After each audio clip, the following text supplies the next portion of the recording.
Buenos días, me llamo Jaime y desde Curso Mir Asturias vamos a explicaros un poco cómo vemos el último examen MIR, el examen MIR 2017, que se ha realizado en febrero de 2018. En Curso Mir Asturias utilizamos la nomenclatura del Ministerio para referirnos a un determinado examen MIR. Si veis, si entráis en la página web del Ministerio y queréis descargar en formato PDF el cuadernillo de preguntas, de imágenes y de respuestas, veis cómo el propio Ministerio habla de la convocatoria de este último examen MIR como MIR 2017 y también es lo que figura en la primera página de los cuadernillos, MIR 2017. El examen MIR 2017 es una ligera evolución de la versión anterior de examen MIR. No supone un cambio radical en ninguno de los parámetros que hemos medido, tal y como vamos a ir desgranando a continuación. ¿Es un examen más largo de lo habitual? Como veis, el examen MIR, desde la convocatoria de 1980, pues ha tenido una tendencia importante a crecer, pero alcanzó un máximo que no se ha superado porque realmente el Ministerio llegó a la longitud máxima que se podía leer, entender y decidir en las 5 horas de examen. Así que, como veis, el examen de esta última convocatoria no es récord absoluto, hay exámenes más largos y, de hecho, es un poquito más corto, aunque parecido a las convocatorias anteriores. La longitud la medimos en caracteres, no en número de páginas, porque puede variar dependiendo de la fotocomposición del examen. En cuanto a tipo de preguntas, y hablamos de tipo de preguntas según el tipo de test de respuesta múltiple. Las categorizamos cuando el enunciado es muy largo y da muchos datos sobre el diagnóstico de un paciente, hablamos de casos clínicos. Y aproximadamente 2/3 partes del examen son casos clínicos. La mitad del examen, casos clínicos sin imagen, y un 15% casos clínicos con imagen. Las preguntas de test directas, cuando lo que se pregunta es lo correcto, las calificamos como preguntas de test, y cuando se pregunta por lo incorrecto, por lo falso, por lo contraindicado, es decir, hay 4 verdades y una mentira, las clasificamos como preguntas negativas. En violeta está el MIR del año pasado, del 2017, comparado con el anterior, y veis que las diferencias pues, son tenues en cuanto a tipo de pregunta. En cuanto a el aumento de la longitud del examen, se debe sobre todo, como veis en la historia, al incremento progresivo de casos clínicos en el examen. El número de preguntas en forma de caso clínico con o sin imagen suponen pues casi 150, 149 la última convocatoria, y veis que el último examen en este parámetro también se parece a los anteriores. Un 15% de las preguntas, las 35 primeras preguntas, eran casos clínicos vinculados a imagen. 35 son un número de imágenes superior a ninguno anterior en la historia del MIR, pero vemos que ha habido convocatorias con 34.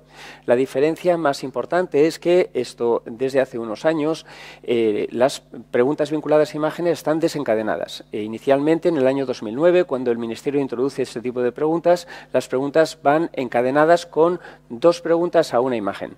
Actualmente, las preguntas están desencadenadas para probablemente no condicionar la probabilidad de acertar la segunda de las preguntas dependiendo de que hayas acertado la primera y, por lo tanto, separar las probabilidades individuales de cada una de las preguntas. Esto, desde nuestro punto de vista, es un acierto. Cuando oís pues en medios no especializados, esto en la prensa, trivializar la prueba hablando de miricina en lugar de en contraposición a la medicina, a mí me gusta enseñar el cuadernillo de imágenes de cualquier prueba, en este caso de la prueba del 2017, y preguntar a la persona que está delante si esto cree que es miricina o medicina. A mí me parece medicina. Electrocardiogramas, escáneres, ecografías, frotis sanguíneos, extensiones de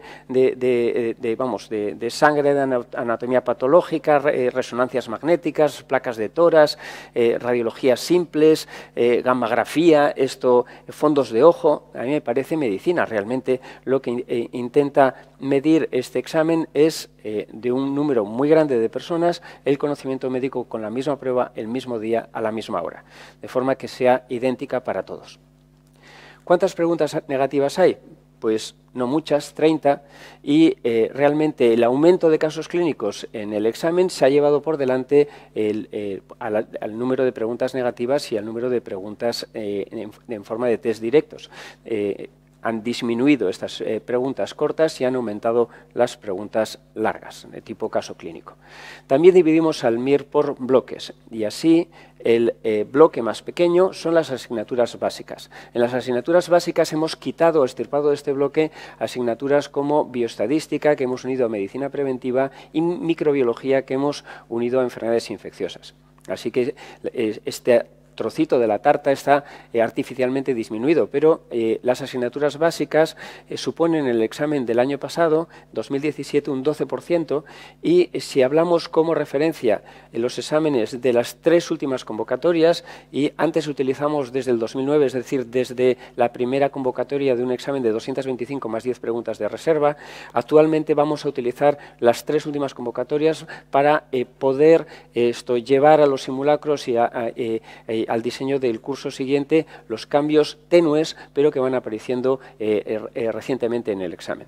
Así, en cuanto a composición de básicas, no hay un cambio importante, tampoco lo hay en aparatos, que es la mezcla de la médica con su quirúrgica correspondiente, y el cajón de desastre que queda son lo que llamamos otras especialidades, que suponen en este examen el 40% y en la media de los 3 últimos años el 39%. ¿Qué cambios ha habido en la distribución de preguntas por asignatura? Como veis, los cambios tampoco son mayores. Esta tabla está, aquí tenéis cada una de las convocatorias desde 2009, en color azul más oscuro los 3 últimos años y en color granate la media de los 3 últimos años, que es la referencia que vamos a utilizar para el siguiente curso. Pues bueno, la asignatura que tiene mayor número de preguntas en la última convocatoria es estadística preventiva, con 17 preguntas.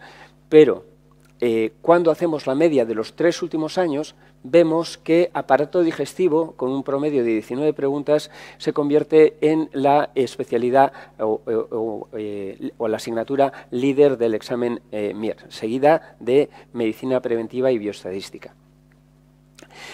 Si comparamos estos números de estas asignaturas gordas con los números que había en convocatorias anteriores, vemos que hay una reducción. Y esa reducción ha sido donada, esas preguntas, a asignaturas de reciente aparición en el examen.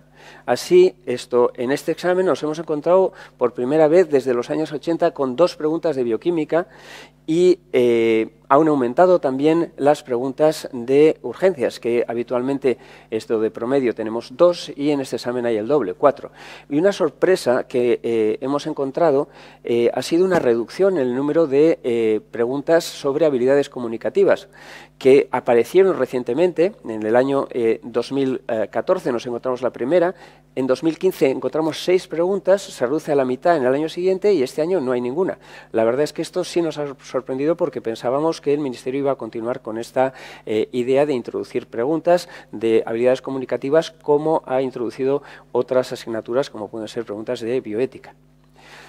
Cuando ordenamos todas las preguntas por asignaturas, nos encontramos con esta escalera, donde en la parte de abajo encontramos las asignaturas que reúnen mayor número de preguntas, aparato digestivo y medicina preventiva, y arriba las asignaturas que menos, en este caso comunicación, que en este examen no tiene ninguna pregunta. Si comparáis el color naranja con la barrita naranja con la barrita azul, veis que lo esperable respecto a lo que ha ocurrido, utilizando como esperable la media de los 3 últimos años, pues no tiene cambios importantes. Quizás el cambio más importante lo veamos en esa desaparición de comunicación, en esa aparición de bioquímica, que no tenían esto histórico desde los años 80, y en la reducción de preguntas de digestivo y de cirugía digestiva. Ahora vamos a hablar específicamente de cada uno de estos troncos o bloques, el bloque de básicas, el bloque de aparatos y el bloque de otras especialidades. En el bloque de básicas tenemos 28 preguntas, ligeramente más que las últimas convocatorias, pero sobre todo lo que ha sorprendido a las personas que realizaron el examen en febrero ha sido que han vuelto a encontrar las preguntas básicas al inicio del examen, considerando el inicio inmediatamente después de las preguntas con imagen. Y estas preguntas, como en general tienen un grado de dificultad mayor para el opositor MIR, que no ha dedicado el mismo tiempo a estas asignaturas que se ven al principio de la carrera, que las tiene más olvidadas y que caen menos en el MIR, y siente como más difíciles, pues ha empezado el examen y se ha encontrado de bruces con estas preguntas. Los cambios, ya os digo, no son mayores. Esto pasa de 27 a 28. Si comparamos lo esperable, utilizando la media de los 3 últimos años, incluyendo este año, con lo que ha ocurrido, vemos que Pharma tiene 5 preguntas, Inmuno tiene 5, es decir, una más de lo esperable, Anatomía lo mismo, Anatomía patológica lo mismo, Fisiología una menos, Genética 2 más de lo esperable, y aparece Bioquímica, que aparece con un promedio esperable de 1, porque el promedio lo estamos utilizando para hacerlo los 3 últimos años, pero que realmente sorprendieron a todo el mundo. En cuanto a aparatos, este bloque es el bloque más importante del examen, pero supone aproximadamente la mitad de las preguntas del examen, 113 en la última convocatoria. Fijaros cómo desde el aumento de esas pequeñas asignaturas que aparecen recientemente, también las preguntas de este bloque se están reduciendo. Comparamos lo verde, que es lo esperable, con lo amarillo, que es lo que ocurrió. Y así el aparato más preguntado es aparato digestivo, la mezcla de gastroenterología, patología y cirugía del aparato digestivo. Seguido de infeccioso, donde hemos incluido las preguntas de microbiología, corazón y cirugía cardíaca, pulmón y cirugía torácica, riñón y urología, neurología y neurocirugía, preguntas de endocrino y de cirugía endocrina, y por último 2 asignaturas que no hemos incorporado quirúrgicas, que es hematología y reumatología, que por eso tienen menos preguntas que las anteriores. Y nos queda el gran cajón de desastre que llamamos otras especialidades, que tiene una tendencia ligera a ir aumentando. Aquí el comportamiento de la asignatura líder es estadística y preventiva, seguida de gine, pediatría, psiquiatría, trauma. Como veis, no hay mucho cambio entre lo azul, lo esperable, y lo amarillo, lo ocurrido. Sí encontramos cambios, por ejemplo, en urgencias, donde hay 4 preguntas versus 2, que era el promedio de esperable. Y también una desaparición de las preguntas de comunicación. Esto que realmente nos ha sorprendido. El resto se parece bastante a lo que es un examen MIR de última generación. Si analizamos con qué frecuencia las respuestas 1, 2, 3 y 4 son correctas, nos vamos a encontrar lo siguiente. Como veis, hasta este año, la zona verde correspondía a las opciones centrales del examen, es decir, que lo que llamamos sesgo de ocultación de la respuesta del examinador, que tiende a rodear la respuesta correcta por otras incorrectas, hace que de promedio se coloque, si no es tratado estadísticamente este sesgo, la respuesta correcta más probablemente en las opciones 3 y 4. El Ministerio, consciente de este sesgo, comienza a revolver estadísticamente en las opciones de respuesta, y veis que esto se convierte todo en parecido.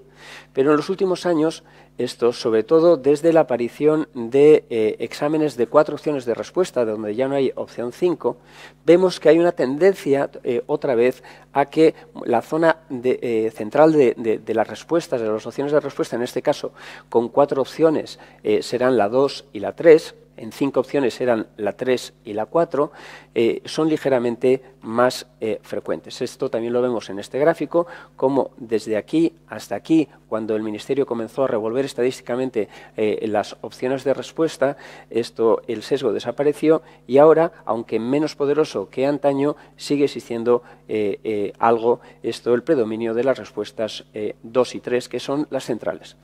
En el momento de grabar este vídeo no están disponibles todavía las plantillas de respuestas definitivas del Ministerio. En las plantillas de respuestas provisionales, el Ministerio ya anuló 2 preguntas, de forma que el cálculo de puntuaciones de las personas que se han presentado ahora incluye hasta la pregunta 226, porque una de las preguntas anuladas es una pregunta de reserva, que también se pueden anular. Anuló la 108 y la 231.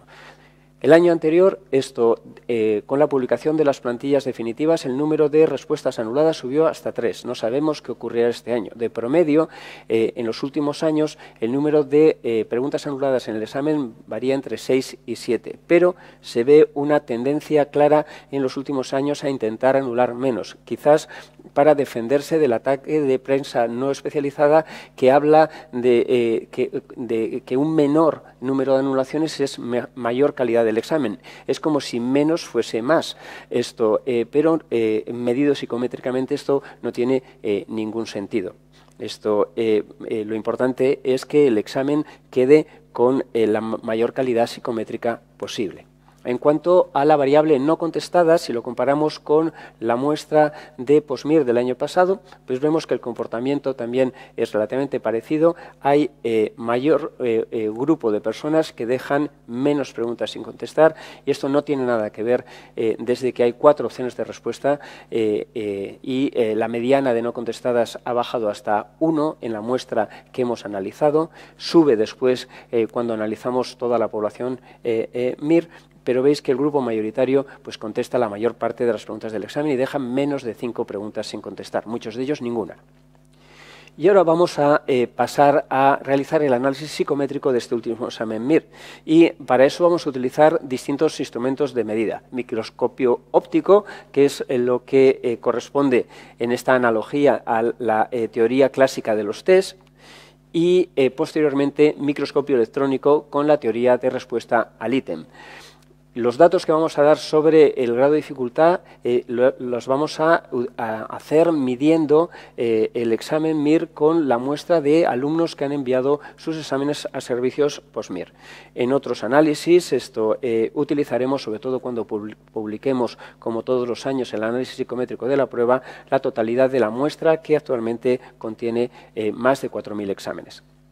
Bueno, la primera aproximación a la dificultad y la más sencilla es por el porcentaje de aciertos, que el Ministerio habla en lugar de aciertos de válidas, en lugar de fallos habla de erróneas y los blancos los denomina no contestados. Vamos a utilizar la nomenclatura del Ministerio, porcentaje de válidas. Bueno, una pregunta puede ir desde la pregunta más fácil con un 100% de válidas a la pregunta más difícil con un 0% de válidas. Una pregunta que acierta a todo el mundo, una pregunta que falla a todo el mundo. Pues bueno, en esta primera aproximación a la dificultad vamos a dividir esta escala en 3 segmentos iguales. Hasta 33% lo consideraríamos difícil, de 33 a 66 en regular o intermedio, y esto por encima de 66 hasta 100 como preguntas fáciles. Fijaros cómo el grupo más importante de preguntas, 57% de las preguntas del examen, son para los alumnos de la muestra fáciles. Solo un 10% son difíciles y un tercio son de dificultad intermedia o regular. Pero realmente esto es una forma muy grosera de medir la dificultad, especialmente en el MIR, que es una prueba que penaliza el error. Así que más poderoso que el medirlo en válidas es medirlo con el índice de dificultad corregido, que corresponde también en un examen de 4 opciones de respuestas al porcentaje de netas. Así, si antes íbamos del 100% hasta el 0%, pero sabiendo que una pregunta que falla todo el mundo no da un 0% de netas, sino un menos 33% de netas, vamos a dividir ahora el examen en otros segmentos. Vamos a llevar el segmento de difícil hasta 33, el de regular hasta 66 y el fácil hasta el 100. Pero ahora nos encontramos que hay un aumento de las preguntas difíciles, que antes medidas de la otra forma más grosera solo era el 10% del examen y ahora suben al 23%. 23% es incluyendo las preguntas que dan un porcentaje de netas negativo en el examen.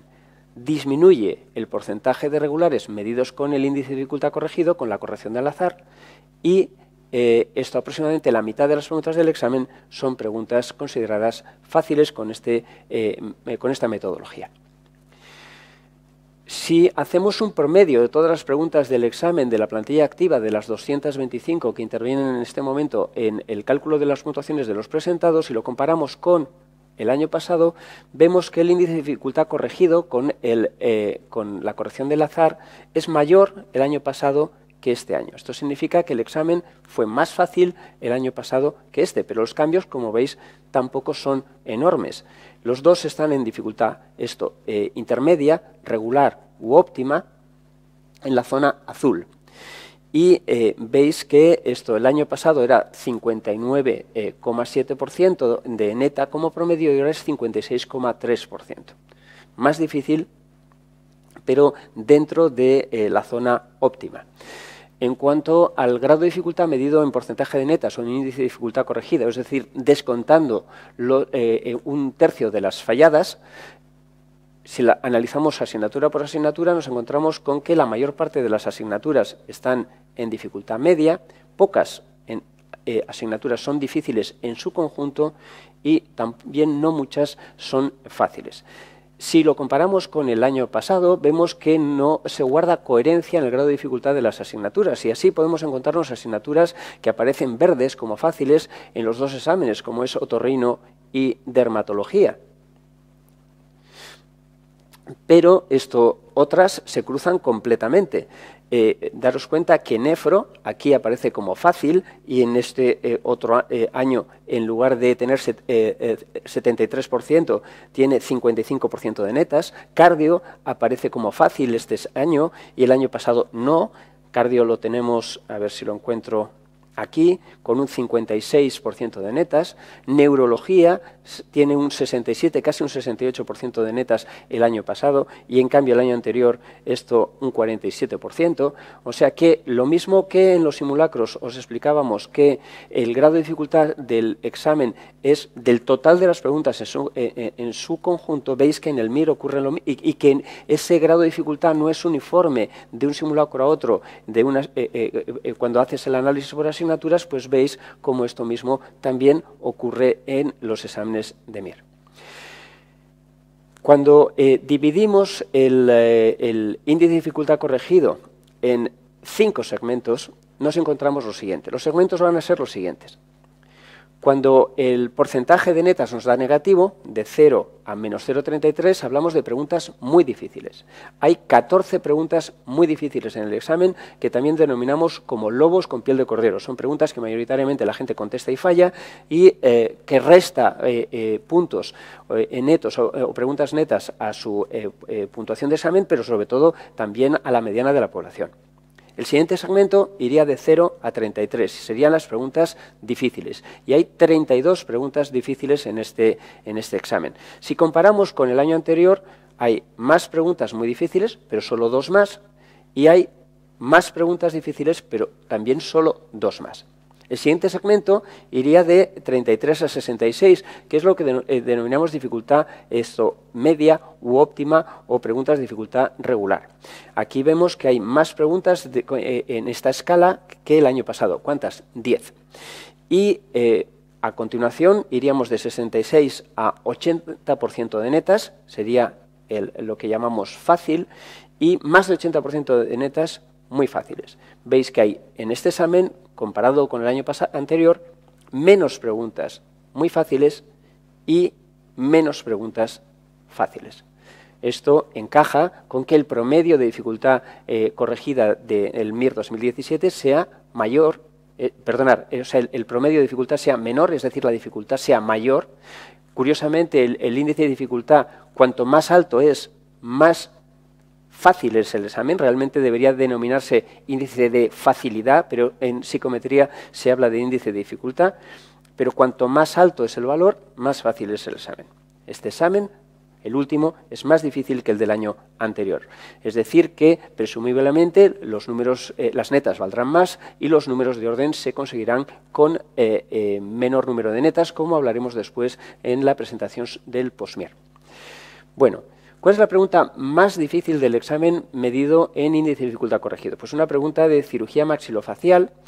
Si veis en esta gráfica el punto rojo, estas son todas las preguntas del último año, ordenada de la más difícil a la más fácil.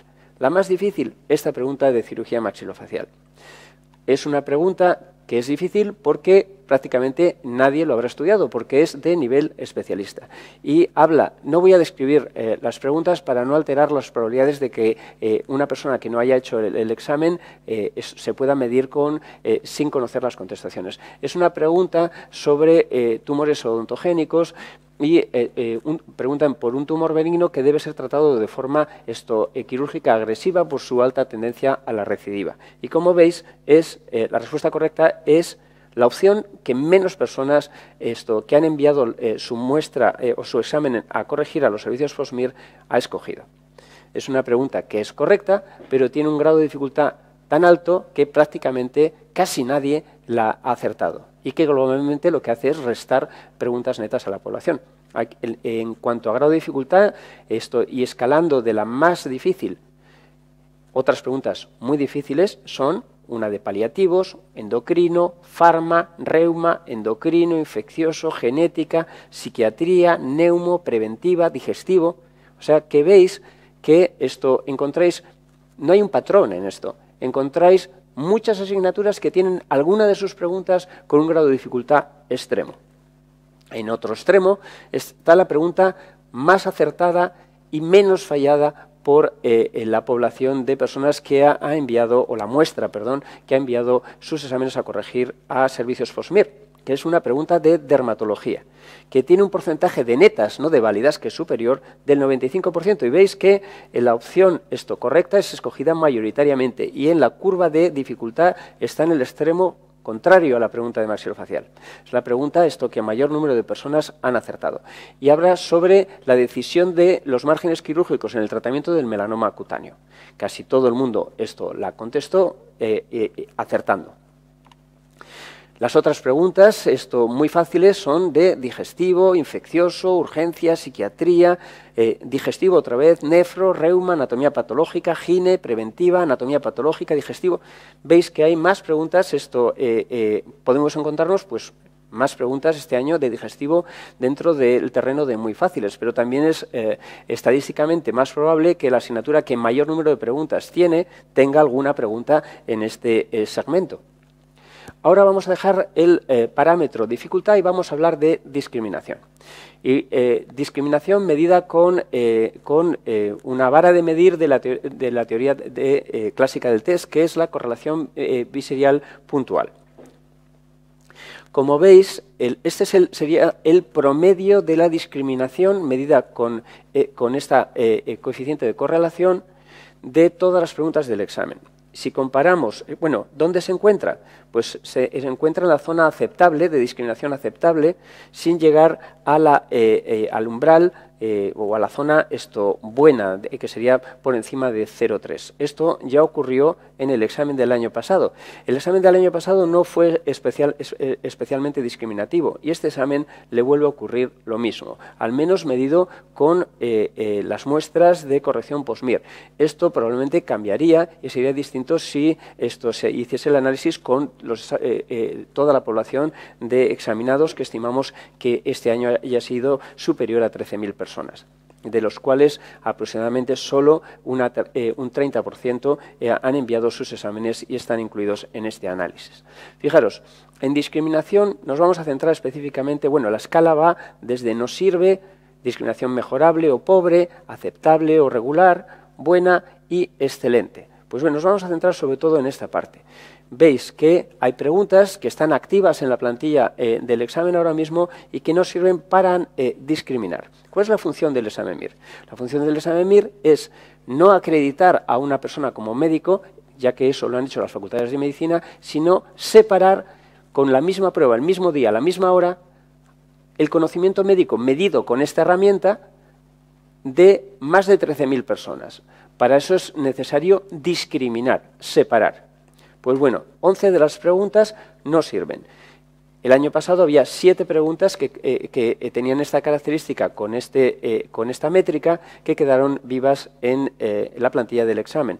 Nosotros hemos publicado desde nuestro grupo de investigación un trabajo en el que proponemos que se utilice la psicometría a la hora de valorar qué preguntas deben ser anuladas. En este examen, bien es verdad que la comparación no se puede hacer esto exactamente porque esto es con la plantilla de respuestas definitivas y esta es con la plantilla de respuestas provisionales, de forma que la comisión calificadora tiene todavía la opción de anular parte de estas preguntas activando preguntas de reserva que tengan mayor capacidad discriminativa. ¿Cuál es la pregunta que menos discrimina de todo el examen? Pues una pregunta de cuidados paliativos, donde prácticamente pues, el grupo que la acertó es muy pequeño, pero no solo eso, no hay mucha gente que sepa mucho que la haya acertado. Por eso, esto, de hecho, es una minoría de la gente que puntuó muy alto en el resto de preguntas del examen acertó esta pregunta. Eso es lo que nos dice que la discriminación de esta pregunta es muy baja.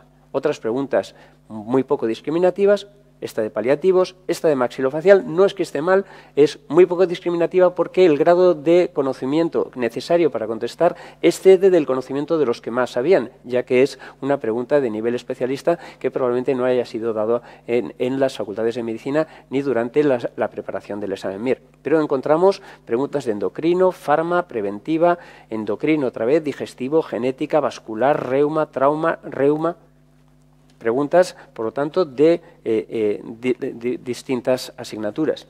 Y en el otro extremo vamos a ver la pregunta que más puntúa en discriminación con la métrica de teoría clásica del test, que es esta pregunta de neurología. Una pregunta, que discrimina, sobre todo en un nivel de conocimiento cercano a una P40 y las personas que sabían poco la fallan y las personas que sabían mucho la aciertan, como luego explicaremos con la métrica de teoría de respuesta al ítem. Encontramos preguntas muy discriminativas, donde las personas que puntúan alto en el resto de preguntas del examen mayoritariamente las han acertado y las personas que puntúan bajo las han fallado, de nefro, infeccioso, digestivo, preventiva, urgencias, reuma, cardio, nefro, gine, psiquiatría. Como veis, no hay un patrón. Hay una mezcla de preguntas de todas las asignaturas que han resultado muy discriminativas con la teoría clásica de test. Y ahora vamos a utilizar una métrica mucho más potente, que es la teoría de respuesta al ítem. Para ampliar los conocimientos, si hay alguna duda sobre esto, se pueden utilizar las referencias de los artículos publicados por nuestro centro en la revista de Educación Médica y que son de descarga gratuita en formato PDF. Aquí tenéis nuestro grupo de investigación empezó a publicar análisis del examen MIR y tenemos realizados de momento 4 publicaciones sobre ello, hablando de los exámenes MIR desde 2009, es decir, de los exámenes MIR que tienen 225 preguntas más 10 preguntas de reserva. En primer lugar, en la teoría de respuesta al ítem, lo que se habla es de probabilidad de acertar dependiendo del nivel de conocimiento de la persona que se enfrenta a esa pregunta. Y ese nivel de conocimiento se denomina ability. Pues bueno, ¿hay correlación entre ability y netas? Sí.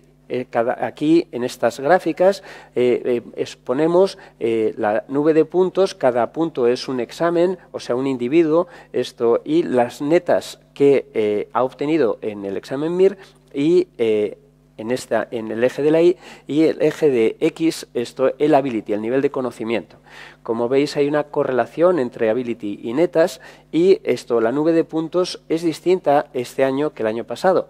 Aquí veis cómo el examen, como hemos dicho, es más difícil, es de este año, y así la P75 es más baja, la P50 es más baja, la P25 es más baja este año que el año anterior. Bueno, si utilizamos para crear una curva de probabilidad TRI, el promedio de la dificultad TRI de las preguntas del examen y el promedio de la dificultad, o sea, dificultad y discriminación TRI de las preguntas del examen, obtenemos una curva así. Esta es la curva que resume las preguntas del año 2017 y esta es la curva que resume las preguntas del año MIR 2016. Esto es la probabilidad de acertarla con un conocimiento promedio. Esto aproximadamente equivaldría a un P75 y esto a un P100, P25 y P0 o P1. Como veis, según va aumentando el conocimiento, va aumentando la probabilidad de acertarla. Pero si comparamos para un determinado nivel de conocimiento, por ejemplo, para un conocimiento promedio, la probabilidad de acertar, aquí estamos utilizando porcentaje de válidas, no porcentaje de netas, era del 76% el año pasado y este año en un examen más difícil cae a un 59,71, prácticamente a un 60%, 60 versus 76. Es un examen más difícil, medido también con esta métrica. ¿Dónde resultan más discriminativas las preguntas del examen MIR? Pues el año pasado en una zona cercana a al percentil 25, por debajo del percentil 25 de la muestra de 4.000 exámenes analizados y este año relativamente parecido en este parámetro también. Es decir, los exámenes de MIR resultan, esto en toda la serie analizada, no en estos 2 últimos años, sino desde que analizamos esto, MIR 2009, siempre resultan discriminativos en torno al conocimiento equivalente a una P25 de la muestra, a un conocimiento aún más bajo en la población general. Es decir, que discrimina más para las personas con menor nivel de conocimiento.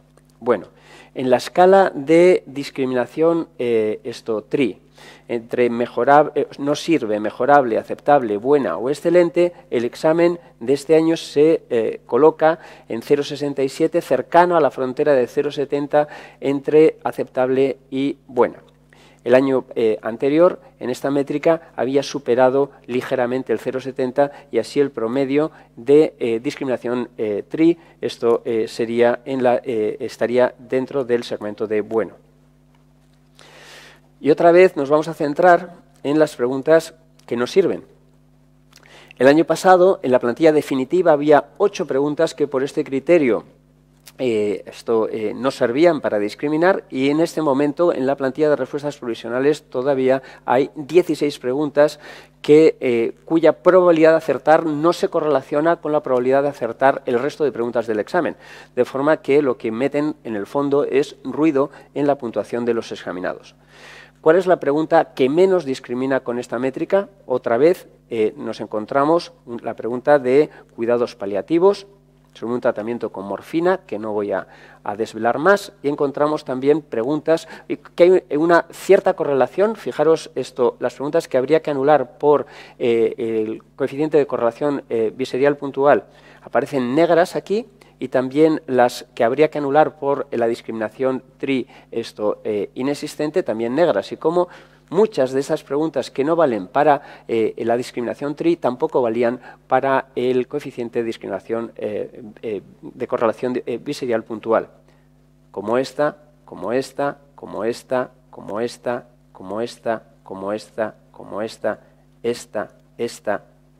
Fijaros que si no se dispone de tecnología para hacer análisis TRI, con este otro análisis más sencillo ya se puede mejorar la calidad psicométrica del examen. ¿De qué asignaturas? Paliativos, maxilofacial, endocrino, farma, preventiva, vascular, digestivo, genética, bioquímica. Aquí aparece una pregunta que es difícil, no muy difícil como estas preguntas de maxilo o paliativos, pero cuya discriminación es tan pequeña que sería anulable.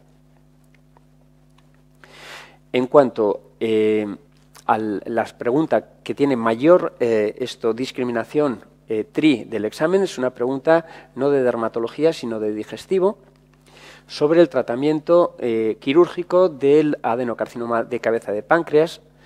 Y si vemos, esto es el histograma de respuestas, esto sería no contestadas, prácticamente nadie la dejó sin contestar, todo el mundo la contestó, y esta es la barra que corresponde a la opción correcta, en verde, y las barras correspondientes a los distractores que eran falsos, muy pequeñas. Ahora, los que han fallado se concentran en personas que han puntuado poco en el examen, mientras que los que han acertado han puntuado mucho en el examen. Fijaros que la probabilidad de acertarla a partir de un conocimiento cercano al mediano o incluso antes ya se satura con una probabilidad de acertarla prácticamente del 100%, mientras que las personas que habían sacado poca puntuación el resto de las preguntas del examen, esta pregunta, sin embargo, la ha fallado. preguntas muy discriminativas de nefro, neuro, anatomía patológica, preventiva, paliativos, neumo, urgencias, psiquiatría, de multitud de asignaturas. Y fijaros, en general, vamos a introducir otro concepto que es en qué punto discriminan estas preguntas tan discriminativas. Esto se calcula con esta gráfica, que es la curva de información de la pregunta, y cómo, en general, si miramos el punto de máxima discriminación, para la mayor parte de las preguntas que resultan muy discriminativas, discriminan sobre todo en niveles de conocimiento bajos. Y bueno, con esto hemos concluido el análisis del último examen MIR. En conclusión, un examen más difícil que el anterior, pero por supuesto no tan difíciles como exámenes que hemos visto al inicio de esta secuencia del 2009-2010, cuando eran los primeros exámenes de 225 preguntas. Es un examen que, en cuanto a discriminación, discrimina dentro del rango de movimiento de los exámenes de MIR parecido al año pasado, es decir, no es los exámenes que les ha quedado más discriminativos. Probablemente los examinadores tengan cada año más dificultades en conseguir exámenes muy discriminativos, porque hay un grupo creciente de españoles recién egresados que se presentan al examen, que a priori deberían tener un conocimiento más homogéneo, y por lo tanto es más difícil seleccionar preguntas que discriminen bien en ese grupo. Y, por lo demás, aunque los examinandos, cuando haces la prueba, percibes el examen, o muchas personas salen y hablan del examen como un examen atípico, raro, vemos que con la métrica aplicada realmente no hay cambios mayores en el diseño del examen. Sí, cambios sutiles, en algunas asignaturas, aparición de esas dos preguntas de bioquímica, el aumento al doble de las preguntas de urgencias, la desaparición de las preguntas de comunicación, pero en el fondo no son cambios muy grandes. Esto obliga a ir adaptándose siempre por detrás de la evolución que vaya dando el Ministerio a la composición del examen. Mucha suerte y mucho ánimo.